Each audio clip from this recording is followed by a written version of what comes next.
I'm listening this morning to a podcast by Dallas Willard, and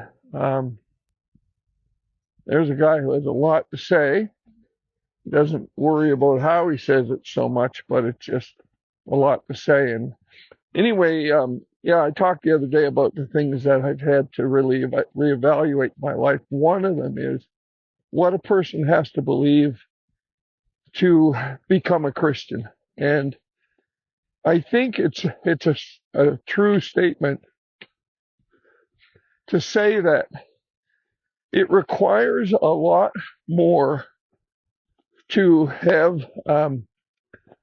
to be a Baptist or a Wesleyan or a Lutheran or a Pentecostal. There's a lot more required for that than what is required to come into a relationship with Christ. And typically one of those things that people like me overcomplicate. But I think of a song that we all used to sing in church. Maybe not all, but you'll remember the song. It went, I know what I have believed, and am persuaded that it is able to keep that which I've committed unto it against that day. Right away, many of you know that's a misquoted hymn, and it's actually from a Bible verse. It doesn't say that correct belief is what's required to come to know Christ. It says it's not what you believe, it's who you believe. And I think about Peter's confession. Jesus said to Peter, who do men say that I am? And he gave them an answer. And then he said, but who do you say that I am? And Peter said, thou art the Christ, the Son of the living God. And Jesus commended Peter for that and said, upon this rock, upon this confession, I'll build my church. And that's how God builds his church, upon the confession of our faith in Jesus, the Son of the living God. Now, it doesn't spell out all the details. It says we're saved by who we believe, not what we believe. And I have to break this to you easily. Came as a shock to me when I thought about my own life. But I think the first 10,000 years, if years are still a measurement in heaven, should be enough time,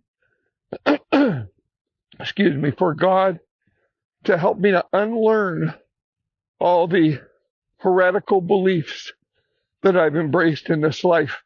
Heresy is just off. It's half-truth, right? And most all of us have some heresy.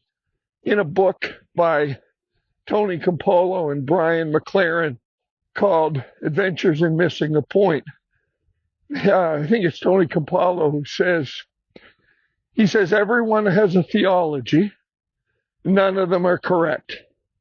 So he says heresies then are like theologies, major or minor distortions of the truth. There's a lot of stuff that you and I believe that we're going to discover one day to be wrong.